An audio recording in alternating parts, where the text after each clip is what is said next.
name's Dillon. I tattoo at a Lucky Fortune Tattoo in Victoria, BC. Been tattooing about 20-ish years.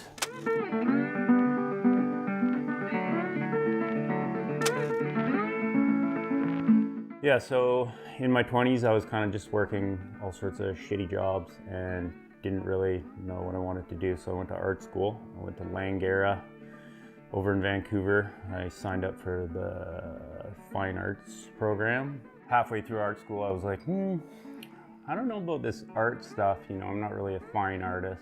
Did 2 years of that.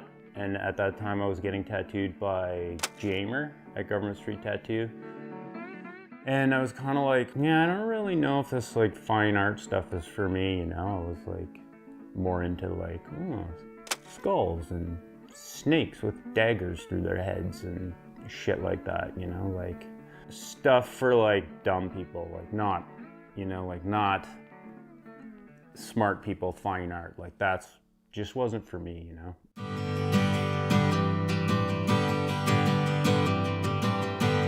Kind of a local Vancouver legend, Jeff Halliday. Super sick artist, but one time he was like, hey Dboy, you should get into tattooing. I was like, I don't know, man. I don't know if I want to touch people all day. That's kind of not really appealing to me. Anyways, I was getting tattooed by Jamer and I was like, this kind of looks like a good gig, you know? You get to just sit around inside. You're not swinging a hammer in the rain or anything.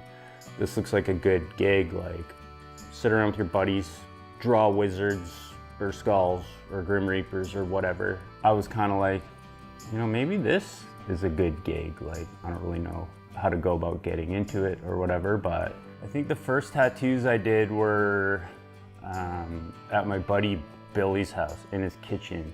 This dude, Biker Billy, who was kind of just like this weird, mysterious character that, I don't know, he was like a part-time tattooer and like a biker guy. And my first tattoo I ever did was a tattoo on his knee.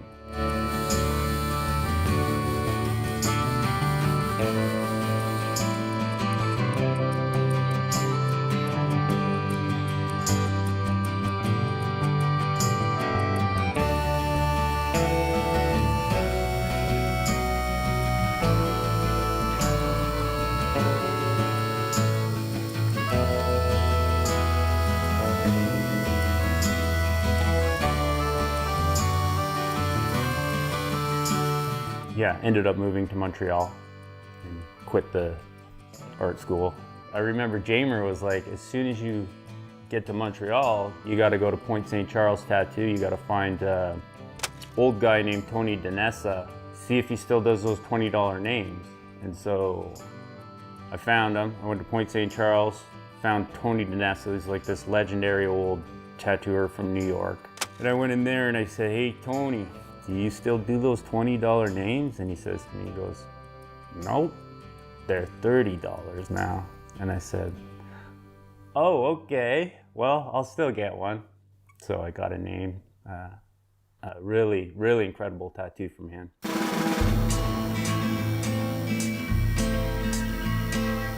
Ended up meeting a guy named Simon who worked at Slick's Styled Steel. Worst name for a tattoo shop ever. But that's how I got my foot in the door. I ended up just hanging out and cleaning tubes and making needles there and stuff.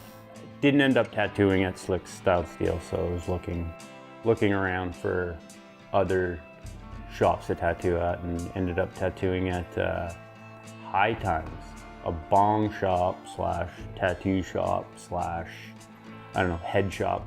And then I got a job at Tatouage Royale, also in Montreal, and that was kind of my first real tattoo shop.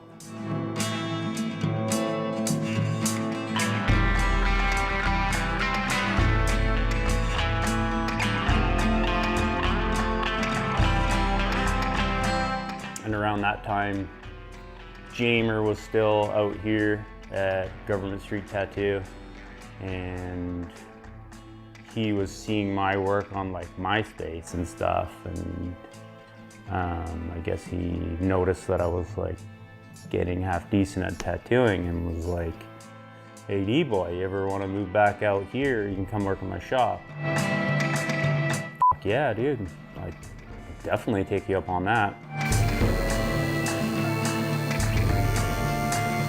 Yeah, I ended up moving back here, back to Victoria, and Jamer had Jerry Swallow working at the shop that time. Yeah, unfortunately when I moved back to work with Jamer, things weren't working out with Jerry here. I think he had enough of the West Coast, he wasn't into it. So like right when I moved back, I think I worked one day with Jerry Swallow and he ended up moving back east. So it was just me, Jamer, and Chris David, who now owns Government Street Tattoo. That's really where I'd say my tattoo career really started.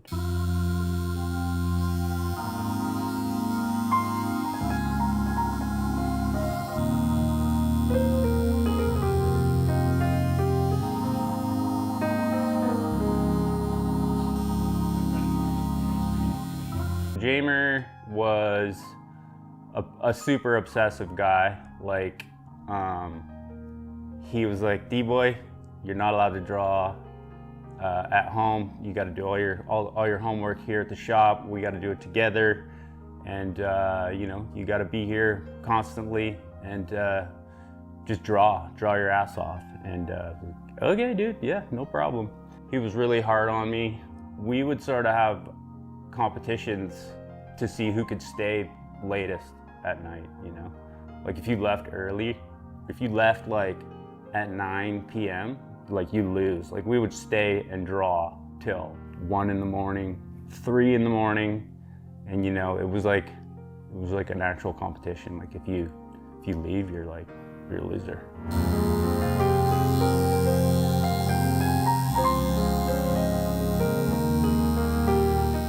Oh yeah, he was also like one of the best skateboarders I've ever met in my life. Like, I mean, that's just another example of his obsessive personality. Everything he did, he put in like 1,000%, right?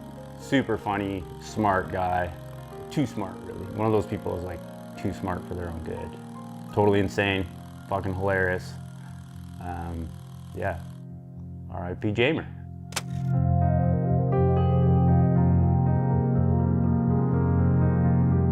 Mostly I'd say it's been like pretty traditional throughout my whole career, but like I've kind of dipped into sort of Texas traditional a little bit, and you know, just been into like people like, I don't know, Tim Lehigh or Mike Rubendahl, or you know, really traditional guys like the Smith Street guys.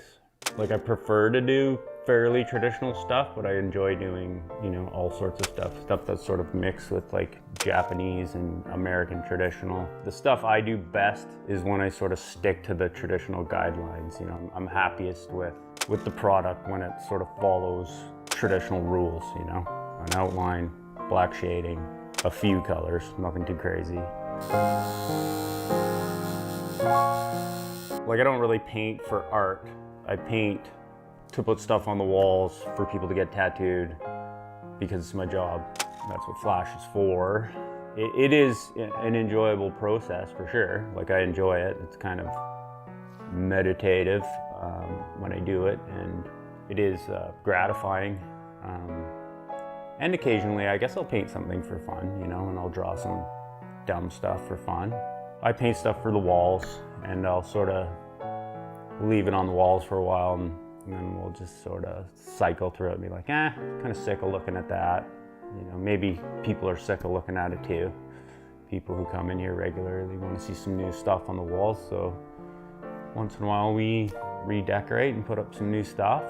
Also, you know, I'm always working on my line drawing book, and there's always new designs in there for people to look at and pick from.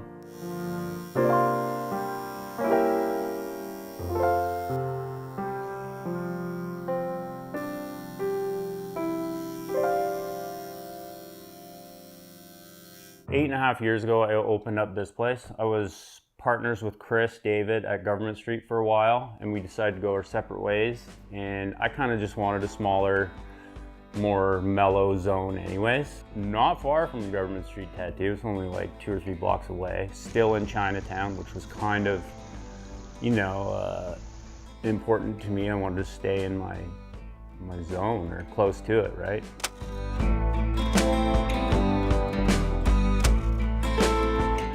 Johnny Murdoch, he came down here and worked with me for like 5 years. So it was me, him, and Kurt.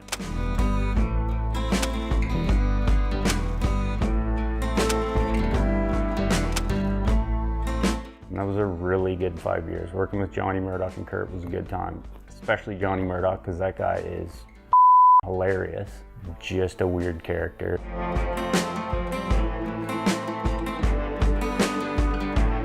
So yeah, those guys worked here for about 5 years.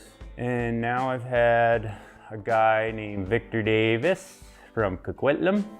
He's been working here for about a year and a half-ish. Best dude, super funny.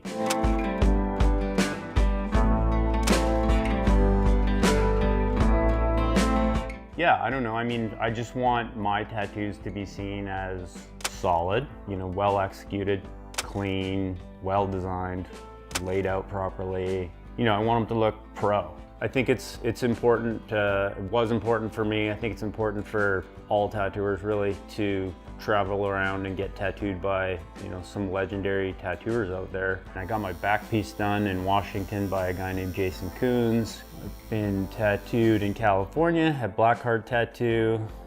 Been tattooed in Norway by Marius Meyer. That was an epic trip.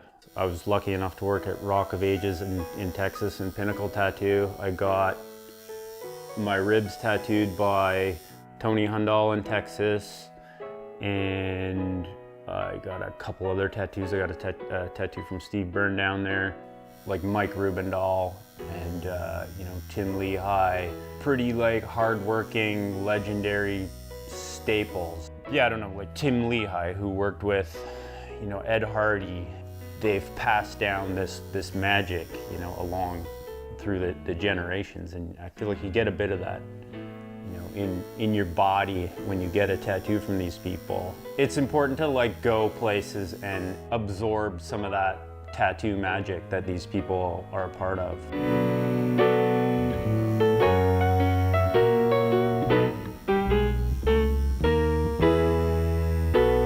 Yeah, like thanks to anyone who gets big work from me. That stuff is always an honor to do, and I've been lucky enough to do, you know, a lot of big stuff like backs and sleeves and fronts and whatnot, and I'm grateful for that. Shout out to anyone who's got big work from me. Thank you.